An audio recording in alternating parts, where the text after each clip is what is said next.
Phantom Rage launches later this week on November 6th for the physical TCG and is the newest core booster set to release, adding 100 brand new cards to the game, along with support for some classic archetypes like Infernity, Knights and Raidraptors, as well as new archetypes to the fusion-based dual avatar and Xyz-based virtual world decks. In the TCG, we're also blessed with the arrival of the brand new world premiere archetype Mutants, which we're not going to really cover in today's video because in Duel Links we go by OCG releases and we won't see these cards for another year or so. It also has Divine Arsenal AA Zeus Sky Thunder in it too, but we're gonna just not mention him because he's freaking busted. So today we're going to take a look at just a few cards from Phantom Rage that I think could very well make their way to Duel Links sometime soon. Now this list won't be extensive because some cards belong to certain archetypes that have way too many cards to cover and discuss in one video, so I've had to kind of pick and choose some of the most notable ones. Anyways, without further ado, let's dive right into Phantom Rage. Also, I apologise for the changing light conditions. It's the UK. We go from sunny to cloudy over, in like 10 seconds. It's fine. So, Gizmek Makami, the Ferocious Fanged Fortress, is first up for today. It's a level 6 wind machine that is technically part of the same archetype as Gizmek Yata from the Goki mini box. Makami can be normal summoned without attributing, while you have 6 or more banished cards in your banished zone, I guess. And if he's normal or special summoned, you can discard 1 card to search out a monster from your deck whose attack equals its own defense except for himself. Meaning you could search out a copy of Gizmek Yata, and then go and special summon Yata via its own effect because you summoned out Gizmek Makami this turn. Or there's actually quite an extensive list of other cards that can be searched out through this. There's like hundreds in the game. Most notable to me are things like Reactor Dragon, the Fortune Fairy and Despot cards, Utopic Onomatopoeia from the new main box, as well as Goliath the Phantom Bird to name a few. And Goliath actually makes the most sense to search since the Stromberg deck already does so much banishing that splashing in Makami could be a cheap strategy to deploy. And if Makami is destroyed, then you can shuffle 6 of your banished cards back into the deck. Of course, they do have to be face-up banished cards because those are the only ones you can kind of interact with, but still, not a bad little card that can be used to get out any other card in your deck, depending on if your deck works with that strategy. Glutinous Riptol Fingrethes is another brand new card that could fit right in with the current rank 3 war strategies being experimented with thanks to new mini box and Shark's unlock event. Once per turn you can target a fish, sea serpent or aqua type monster in your graveyard with equal to or lower level than the number of cards in your opponent's hand and special summon it. But it can't activate its effects during this turn. That's different from its effects being negated, by the way.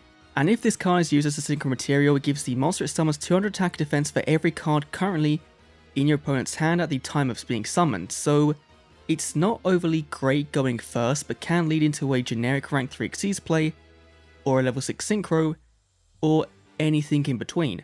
A decently versatile card that would probably be a rare if it did come to Duel Links.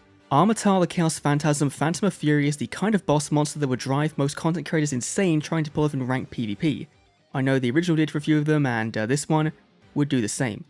Like the original Armata, it's a fusion of all 3 Sacred Beast monsters, and even takes on the original's name so it can work with the myriad of Sacred Beast support cards we don't have in Duel Links just yet. Phantom of Fury has a neat little gimmick in that once per turn you can give control of this card to the other player, and then during the end phase, you banish all cards you control.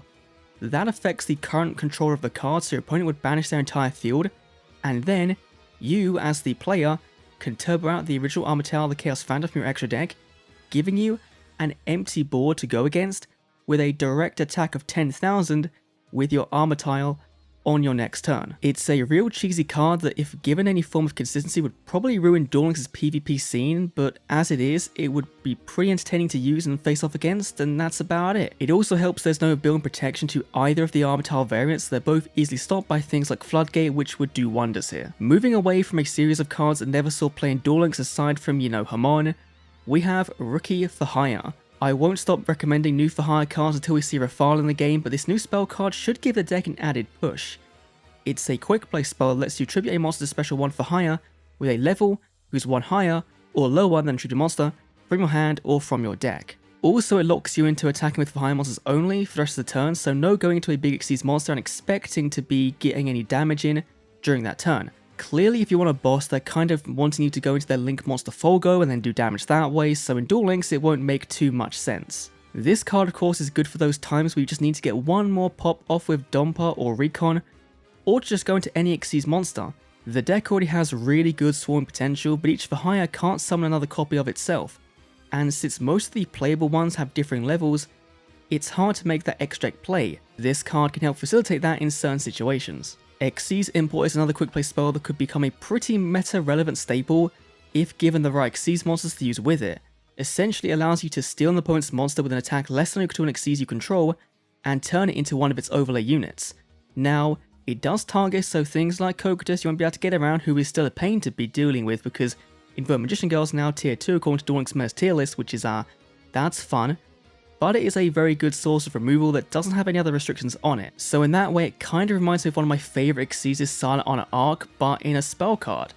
And the fact this could be used to yoink an opponent's boss monster or one of their main starters or extenders mid-combo is really cool. Would definitely change up the way people think about Xyz monsters in Duel Links, which haven't really taken off to this point. Though this card might just be too good, so we should probably call it there for this one and move on to Infernity Suppression. It's one of the new 4 or 5 Infernity cards we're getting in Phantom Rage, and is somewhat close in resemblance to Infernity Barrier, but it's not a counter trap. While you control an Infernity monster, when your opponent activates a monster effect, you can negate it, and then deal damage equal to your opponent, equal to its level, times 100. So in Duel Links, given the recent burn changes, it's probably going to be 500, which is fine. But the fact this card doesn't destroy the monster, which Barrier does, is a big plus for making this a free-to-play alternative to Barrier, even if it can't do as much since Barrier does deal with back row as well. You can also activate this card to turn it set if there's no cards in your hand, meaning a going second negate is quote-unquote always live with this card. As I mentioned earlier, Infernity also got a couple of other new cards such as Infernity Conjurer, a level 2 that can reduce your opponent's monster attack points when there's no cards in your hand, and can revive itself from the graveyard for your Infernity launcher and whichever synchros you want to go into. Speaking of synchros, there is also the new Infernity Doom Archfiend, a retrain of the main box Ultra that is essentially a buffed up version of Shark's Black Ray Lancer, which in addition to negating and destroying a card, also deals double battle damage for every attack it does on a monster. And if it's used as a material for a dark synchro monster like good old 100 Eyes Dragon or, Doom Dragon, then it can make that monster attack twice in a turn, but only on monsters, so it's kind of like Purgatrio, turning your Doom Dragon into a Purgatrio that just doesn't deal, piercing. Having even more ways to enable the Infernity OTK is never a bad thing, and since we haven't really seen them take off as much as I think everyone in the community expected, maybe some new support would go a long way for fans of that deck. And the final solo card I wanted to highlight individually is 1 or 8. This is a pretty bonkers trap card, it's very high risk, high reward, and because of that, would likely not see play outside of some very focused meme strategies. If your life points are lower than your opponent's, you can reveal the top card of your deck. If it's a monster with a level of 1 or 8, you either add it to your hand or you special summon it. Otherwise, your opponent has to choose whether to make your life points 1000 or have their life points become 8000. This card kinda reminds me of Conscription from the first main box, but way more niche and harder to pull off correctly. I think most of the time your opponent's going to make you pick to make your life points 1000, but if you had a deck that relied on that difference, then you could really easily play into it and use it to your advantage. Overall, a fun card that won't ever see competitive play, but as I always like to do with these videos, thought I would highlight as a fun card to kind of bring in. Now, there are more archetypes in here that could come to Duel Links. UA got more support in here with a Surge and a high level monster that promotes card removal as well as some back row. The Virtual World Xyz and Synchro theme was also introduced in this set, which although some cards like this Synchro I think would be too much for Duel Links right now, I think they could be a prime contender as a new Xyz archetype to come to the game. The fan favorite Charmer archetype also received some new support in Awakening of the Possessed Razan Ryu and Gagigo Bite. To go along with their recent Spirit Charmer structure deck, they both require 2 monsters to summon from hand or deck and can bounce or hand loop the opponent for 1 on summon, and then search out their relevant support cards and spell and trap cards when they're sent to the graveyard from the field. So there's a lot to like in Phantom Range and a lot more I didn't talk about. I didn't even want to touch the Raidraptors and Phantom Knights since they're both archetypes used by prominent characters from Arc 5, and I'd like to see them be unlockable characters in Arc 5 world whenever we do get to that point, though I expect we'll see some of them come, at least one of them, way before then. Probably the Raidraptors, maybe not cards from this set, but definitely some of the older ones, and yeah, I kind of hope they keep them until then, but I don't think they will. Anyway, let me know down below what you think of Phantom Rage. I'll leave the full set list down below so you can go and check all of the cards in the set and see what you think should come to Duel Links. If Konami wants to be ballsy and give us Zeus Sky Thunder, then go ahead and break the game, because that card will definitely do it. But yeah, thanks for watching. I'll see you all in the next Duel Links video. Hopefully my mic sounded okay. I'm still trying to work out all the settings and stuff, but thanks for watching. I'll see you all in the next Duel Links video. See you then.